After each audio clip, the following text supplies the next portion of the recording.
Hello বন্ধুরা, আশা করি সবাই ভালো আছেন। আজকে আপনাদের দুর্দান্ত একটি অফিসিয়াল গ্রুপ গল্প শোনাতে যাচ্ছি। এটি শোনার পর আপনাদের মাথা নষ্ট হয়ে যাবে। তাহলে গল্পটি শুরু থেকে শেষ পর্যন্ত শুনতে থাকুন। কোনো এক বাংলো বাড়িতে ঘুরতে যাওয়ার পরেই ঘটে যতসব রোমান্টিক ঘটনা, এবং বুঝতেই পারছেন। তাহলে চলুন সরাসরি গল্পতে চলে যাই। আমি বলেছিলাম সেও আপনার মতো একজন বয়স্ক ব্যক্তি। অফিসে আমার অন্য আন্টি, মণি মজা করে বলল। কাব্য তৎক্ষণাৎ তার বাহুতে খোঁচা দিল। আমি কি আন্টির মতো দেখতে? মণি হেসে জিভ বের করে দিল। কাব্য দ্রুত তার হাত থাপ্পড় মেরে বিদ্রূপের রাগে তার কাছ থেকে সরে গেল। মণি তখনও তার বুকের দিকে তাকিয়েছিল। একজন সন্তানের মায়ের জন্য আপনার পেট খুব চ্যাপ্টা, তিনি মন্তব্য করেছিলেন। কাব্য তার কথা শুনে হাসতে লাগল। এটি অবশ্যই কারণ আমি বেশি খাই না, তিনি মন্তব্য করেছিলেন। মণি হাসল। হ্যাঁ, তিনি বুঝতে পেরেছিলেন যে কথোপকথনটি অদ্ভুত হচ্ছে। নদীতে আপনার পেটের অংশ স্পর্শ করার জন্য আমি দুঃখিত। আপনি মারধর করছেন এবং আমার কোনো বিকল্প ছিল না, তিনি ক্ষমা চেয়েছিলেন। ঠিক আছে, আমি সাঁতার জানি না। এই উপলব্ধির সাথে জ্বলে আঘাত করার ধাক্কা আমাকে স্তব্ধ করে দিয়েছিল, সে নম্রভাবে উত্তর দিল। সে হাসতে লাগল। আপনি কি ভেবেছিলেন যে আপনি ডুবে যাবেন? আপনার একটি লাইফ জ্যাকেট আছে এবং জল খুব কমই 1 ফুট গভীর ছিল। কাব্য কি করে উত্তর দেবে ভেবে গুলিয়ে গেল। যাই হোক, ঈশ্বরকে ধন্যবাদ, আপনি উদ্ধার করতে এসেছেন, কাব্য তার কাঁধে চাপ দিয়ে বলল। কখনো কখনো কাব্য, আপনি যদি চিন্তা করা বন্ধ করে এবং এই মুহূর্তে বেঁচে থাকেন, তবে সেরা জিনিসগুলি উপভোগ করা যেতে পারে, মণি বলেছিলেন। কাব্য তার দিকে এমনভাবে তাকালো যেন সে কলেজে তার দর্শনের ক্লাসের একটি বর্ণনা করছে। আপনি সবসময় সঠিক কথা বলেন। এটা প্রতিবার আমাকে বিস্মিত করে, তিনি প্রশংসা করেন। মণি হাসল। যখন আমি আপনার সাথে দেখা করি, তখন আমার অহংকার সম্পূর্ণরূপে অদৃশ্য হয়ে যায়। আমি যখন আপনার আশেপাশে থাকি, তখন অন্য সব কিছু এত ছোট মনে হয়, তিনি স্বীকার করেছেন। তিনি তার স্বীকারোক্তিতে হতবাক হয়েছিলেন এবং তারপরে ভীষণভাবে হাসলেন। ঠিক আছে, আপনার মন কখনো কখনো বিপথে যাওয়া উচিত। তাই এটি আপনাকে খুব বেশি বিরক্ত করে না, সে টিজ করল। মণি একটা মুচকি হেসে উত্তর দিল, আরে, একঘেয়েমি কে বলে? আমি আপনার সৌন্দর্যে অত্যন্ত মুগ্ধ। আপনার হাস্যরস এবং আপনার মনোভাব সবই আমাকে মুগ্ধ করে। কাব্য নিজেকে সামলাতে না পেরে হেসে উঠল। সে তার উরুতে হাত রাখল। হ্যাঁ, আপনি দেখতে সত্যিই আকর্ষণীয়। যখনই আমি তোমাকে দেখি, আমি নিজেকে নিয়ন্ত্রণ করতে পারি না, মণি যোগ করেছেন। কাব্য তৎক্ষণাৎ তার উরু থেকে তার হাত সরিয়ে নিল এবং প্রবলভাবে লাল হয়ে গেল। চাটুকার হবে নাকি বিব্রত হবে তা সে জানত না। কিছুক্ষণ পর দুজনেই চুপ হয়ে গেল। জল উদ্ধারের অ্যাড্রেনালিন হ্রাস প্রায় শেষ। ভেজা জামাকাপড়ের কারণে দুজনেরই ঠান্ডা লাগছিল, হাওয়া আরও খারাপ করে দিয়েছে। প্রতিটি মিনিট ধীরে ধীরে কেটে গেল এবং তারা জানত না কখন জিপ আসবে। তাদের পোশাকের কোনো পরিবর্তন ছিল না এবং তারা সুবিধার জায়গা থেকে সরে যেতে পারেনি। সে কাঁপতে লাগল। মণি সহজাতভাবে তাকে কাছে টেনে নিয়ে শক্ত করে জড়িয়ে ধরল। সে অনুভব করল নিজেকে তার আলিঙ্গনে গলে গেছে। সে তার চুলে তার মুখ পুঁতে দিল এবং গভীরভাবে শ্বাস নিল। তার চুলে তাজা শ্যাম্পুর সূক্ষ্ম গন্ধ পেল। কাব্য তার চোখ বন্ধ করে এবং তার ইন্দ্রিয় পুনরায় জাগ্রত হয় যখন সে অনুভব করেছিল যে তার শরীর তার বিরুদ্ধে চাপা পড়েছে। এটা তার মেরুদণ্ড নিচে কম্পন পাঠানো। তার হৃৎপিণ্ড দ্রুত স্পন্দিত হচ্ছিল এবং সে অনুভব করতে পারছিল যে তার গাল গরম হচ্ছে। পাতলা সুতির টি শার্টের নিচে সে তার স্তনের বোটা শক্ত এবং শক্ত হয়ে গেছে অনুভব করতে পারছে। সে বিব্রত বোধ করল। সে একটু পিছিয়ে গেল। মণি অস্বস্তি বোধ করল যখন সে টেনে ধরে বলল, আমি দুঃখিত কাব্য। কিন্তু তারা বলে যে এই ধরনের পরিস্থিতিতে শরীরের তাপ সংরক্ষণ এবং হাইপোথার্মিয়া প্রতিরোধ করতে মানুষের একে অপরকে আলিঙ্গন করা উচিত। সে তার দিকে অপলক দৃষ্টিতে তাকিয়ে রইল, কিভাবে প্রতিক্রিয়া জানাবে তা বুঝতে পারছে না।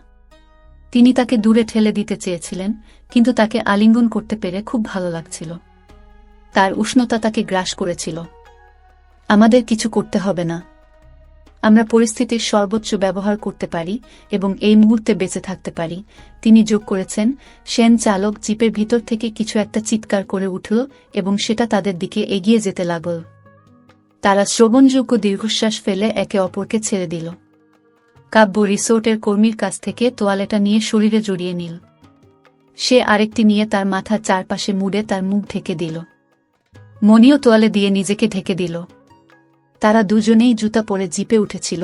রিসোর্টের 2 জন স্টাফকে খুব কাছ থেকে অনুসরণ করেছিল।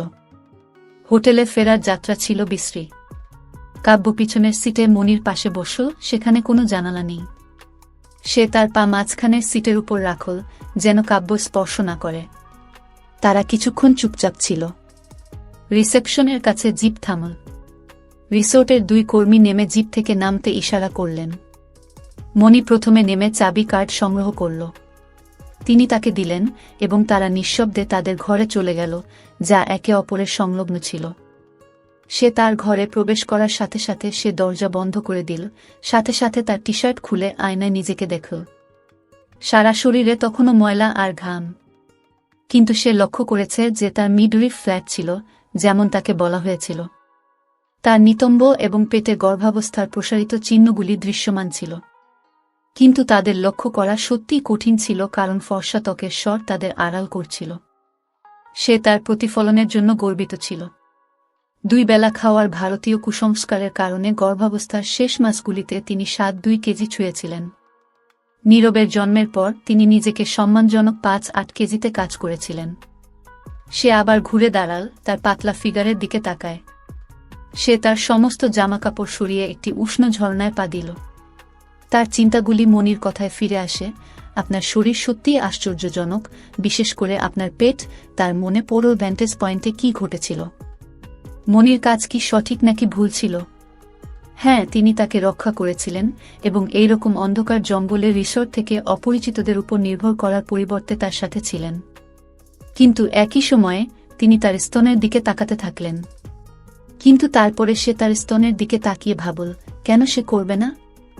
সর্বোপরি তারা গর্ভাবস্থা এবং স্তন্যদানের পরে 3-2 থেকে 3-4-এ বেড়েছে।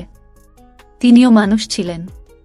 তাকে সম্পূর্ণ ভিজে যাওয়া এবং আঁকড়ে থাকা দেখে অবশ্যই তাকে হর্নি করে তুলেছিল। সে দেখে অশালীন ছিল না। তিনি কেবল সৎ ছিলেন এবং তার বক্তব্য চাটুকারের চেয়ে কম ছিল না। এছাড়াও মনির তার কোম্পানির প্রায় প্রতিটি মহিলার সাথে ফ্লার্ট করার জন্য খ্যাতি ছিল। লোকেদের হাসানোর ক্ষমতার কারণে তারা সবাই এটিকে আপত্তিকর না করে মজার বলে মনে করেছিল। সেও মাঝে মাঝে গার্লফ্রেন্ড বদল করত। আসলে ম্যাথুর সামনেই প্রিয়ার সঙ্গে ফ্লার্ট করতেন তিনি। তারা তার সাথে হাসাহাসি করত। এটা তার অভ্যাসে পরিণত হয়েছে যে সে তার সাথে দেখা প্রতিটি মহিলার সাথে ফ্লার্ট করা বন্ধ করতে পারে না। কাব্য সত্যিই কখনো অপরাধ করেনি। অবশেষে সে বাথরুম থেকে বের হল। শুধুমাত্র তার সাদা পিঁটি এবং ব্রা পরা। সে তার ভেজা চুল দিয়ে তার আঙ্গুল চালান। সে জানালা দিয়ে বাইরে তাকাল। সন্ধ্যা হয়ে গেছে, আকাশ ইতিমধ্যেই গোলাপি লাল হয়ে উঠছে এবং অন্ধকারের সাথে সাথে দ্রুত অন্ধকার নেমে এসেছে। পুকুরের জল তার শরীর বেয়ে গড়িয়ে পড়ল। এটি তার কাঁপুনি তৈরি করেছে এবং তার ত্বকে গুজবাম্পস দেখা দিয়েছে। সে পোশাক পরেছে। প্রিয়া এবং অন্যরা আসতে বেশি সময় লাগেনি। তারা খুব ক্লান্ত ছিল, কারণ পুরো ট্রিপটি প্যাডলিংয়ে বিরতি ছাড়াই 3 ঘন্টা দীর্ঘ ছিল। প্রথম 2টি দ্রুত অবতরণের পরে এটি কেবল একটি ধীর গতির রোলার কোস্টারে ঘন্টার জন্য চলার মতো অনুভব করেছিল। প্রিয়া বলেছিল যে সে কেবল ভাগ্যবান এবং ফ্রেশ হতে গিয়েছিল। কাব্য মনির সাথে যা ঘটেছিল তা নিয়ে কথা বলতে চেয়েছিল, কিন্তু এর বিরুদ্ধে সিদ্ধান্ত নিয়েছে। তারা রিসোর্টের ডাইনিং রুমে হাই চা খেতে গেল। সে দেখতে পেল ছেলেরা ইতিমধ্যেই সামোসা খাচ্ছে এবং ফুটবল খেলছে। মনি তার প্রফুল্ল স্বভাবে ফিরে গেল, যেন কিছুই হয়নি। তাই কাব্য এটি পুরোপুরি বাদ দেওয়ার সিদ্ধান্ত নিয়েছে। হাই চা শেষে তারা বিভিন্ন খেলা খেলছিল। এরপর সন্ধ্যা 6:30টার দিকে প্রিয়া রিসোর্টের আয়োজকদের রেইন ড্যান্স শুরু করার অনুরোধ করেন, যা ছিল তাদের প্যাকেজের অংশ। তারা রেইন ডান্স শুরু করেছিল। বক্তারা বলিউডের কিছু নাচের সংখ্যা নিয়ে ব্ল্যাকিং করছিলেন। প্রিয়া, সুহেল আর মনি গিয়ে নাচতে লাগল। কিন্তু কাব্য ও রবিশ নিজেদের আসনেই রয়ে গেল। প্রিয়া তাদের দিকে তাকিয়ে হাসছিল, যখন ছেলেরা স্পষ্টতই তাদের জ্বালাতন করছিল। প্রিয়া রবিশকে নাচে অংশ নিতে ডেকেছিল এবং শীঘ্রই পুরো দল জড়িয়ে পড়ে। প্রিয়া রবিশের হাত ধরে কাব্যের কাছ থেকে টেনে নাচের ফ্লোরে নিয়ে গেল। সুহেলও কাব্যকে ধরে কোমর ধরে শক্ত করে ধরে ওদের দিকে টেনে আনতে চাইল। কাব্য সরে যাওয়ার চেষ্টা করল, কিন্তু সুহেল ও প্রিয়া তার হাত ধরে টেনে নামিয়ে দেয়। তারা নাচতে লাগল। তিনি প্রতিরোধ করার চেষ্টা করেছিলেন, কিন্তু তারা তাকে জোরে টানছিল। কাব্যও বুঝতে পেরেছিল যে তার নিজেকে ছেড়ে দেওয়া উচিত। তিনি র্যাফটিং উপভোগ করেনি, তবে অন্তত তিনি নাচতে জানেন। সে অনিচ্ছায় ছেলেদের সাথে যোগ দেয় এবং নাচতে থাকে। তিনি সত্যিই তার ছন্দ পেতে পারেননি এবং জায়গা থেকে দূরে এবং নার্ভাস অনুভব করেছিলেন। নীরবকে জন্ম দেওয়ার পর থেকে তিনি খুব একটা নাচ করেননি। বিয়ের আগে তিনি তার বন্ধুদের সাথে বিয়ে এবং পার্টিতে নাচতেন। তিনি নাচতে ভালোবাসতেন, কিন্তু নীরবের জন্মের পর তার সামাজিক জীবন সম্পূর্ণরূপে মারা যায়। মাতৃত্ব এবং তার সাথে কাজ করা ছাড়া তার আগ্রহের আর কিছুই ছিল না। তিনি সর্বদা এটিকে আশীর্বাদ হিসাবে বিবেচনা করেছিলেন। কিন্তু আজ, যখন তার সব বন্ধুরা নাচছিল, তখন সে হঠাৎ করেই মনে হল জায়গার বাইরে। কাব্য এর আগে কখনো এমন অনুভব করেনি, এবং আজ এটি তাকে প্রচণ্ড আঘাত করেছে। তিনি আবার সেই উদ্বেগহীন ব্যক্তিতে ফিরে যেতে চেয়েছিলেন এবং নাচতে চেয়েছিলেন যতক্ষণ না তার পা ক্লান্তি ছেড়ে দেয়। তিনি সঙ্গীতের দিকে মনোনিবেশ করতে শুরু করেছিলেন এবং পুরুষরা তার ভিজে যাওয়া টি শার্ট এবং ব্রার দিকে তাকাচ্ছেন তা খেয়াল করেননি। তারা যখন কয়েকটি পদক্ষেপ করছিল তখন স্পর্শের কিছু স্তর জড়িত ছিল তা তিনি খেয়াল করেননি। নাচের মেঝে ছেড়ে না যাওয়ার বিষয়ে সে সবই চিন্তা করত। তিনি চিরকাল নাচ চালিয়ে যেতে চেয়েছিলেন, কিন্তু তারপর সে পিছলে মেঝেতে পড়ে যায়। সবাই তাকে থামিয়ে সাহায্য করল। ভাগ্যক্রমে তার পায়ের গোড়ালিতে কোনো ফ্র্যাকচার বা মোচড় ছিল না। কাব্য তাদের দেখার সময় তাদের নাচ চালিয়ে যেতে বলেছিলেন। রাবিশও আকৃতিহীন বলে নাচ বন্ধ করে দিল। তিনি আর এগোতে পারলেন না।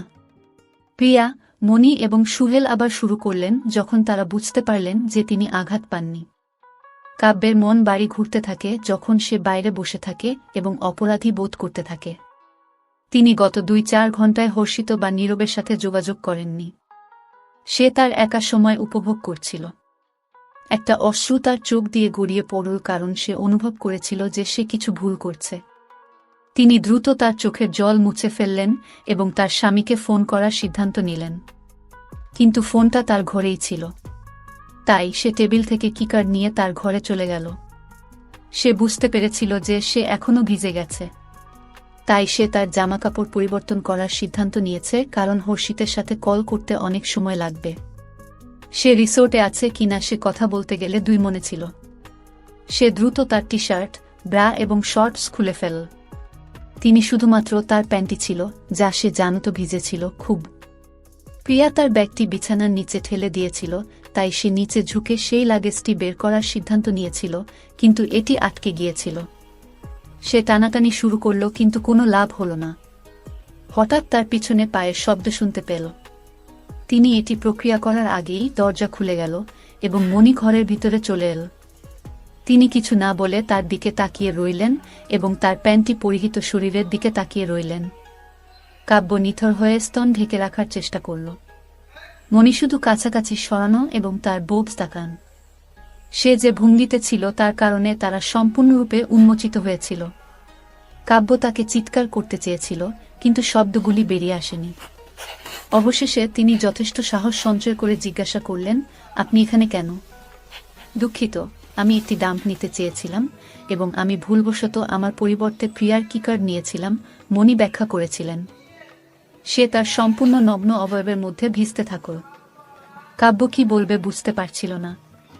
মণি দ্রুত তার কাছে এসে বলল, আপনার ঘরে প্রবেশ করার জন্য দুঃখিত। সে মিথ্যা বলেছিল যেহেতু সে এখনও তার নগ্ন স্তন, শক্ত স্তনের বোটা এবং তার ভব দেখেছিল।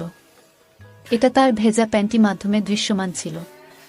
দুঃখিত হওয়ার দরকার নেই, ব্যঙ্গ করে বলল কাব্য। এবং আমার দিকে এভাবে তাকানো বন্ধ করুন। মণি শেষ পর্যন্ত তাকে বিরক্ত করা বন্ধ করে, দুঃখিত, আমি প্রতিরোধ করতে পারিনি। তোমার মতো এত সুন্দর শরীর আমি আগে দেখিনি, নরম গলায় বলল। কাব্য হতবাক হয়ে গেল। সে যা শুনছিল তা বিশ্বাস করতে পারছিল না। মণি যখন অরক্ষিত ছিল তখন সেখানে প্রবেশ করেছিল এবং তাকে যেভাবে দেখেছিল কেবল হর্ষিতকে দেখতে দেওয়া হয়েছিল, কিন্তু তিনি তার শরীরের প্রশংসা হিসাবে তিনি পেয়েছিলেন। তিনি আবারও লালসার শিকার হয়েছিলেন এবং কেন এটি ঘটেছে তা বুঝতে সক্ষম হননি। কিন্তু সবচেয়ে খারাপ দিকটি হলো সে চায়নি যে সে তার দিকে তাকানো বন্ধ করুক। তিনি তার শরীরের দিকে তার চোখ চকচক করে উপভোগ করেছেন এবং এটি তাকে আরও শৃঙ্গাকার করে তুলেছে। তার আবেগ তার ইন্দ্রিয় দখল করে নিচ্ছিল এবং তার এমন কাজ করে তুলছিল যা সে কখনই ভাবতে পারেনি।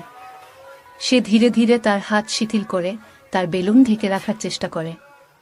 মনীয় ক্ষমাপ্রার্থী হওয়ার চেষ্টা বন্ধ করে তার বুক ও নাভির দিকে তাকাতে শুরু করে।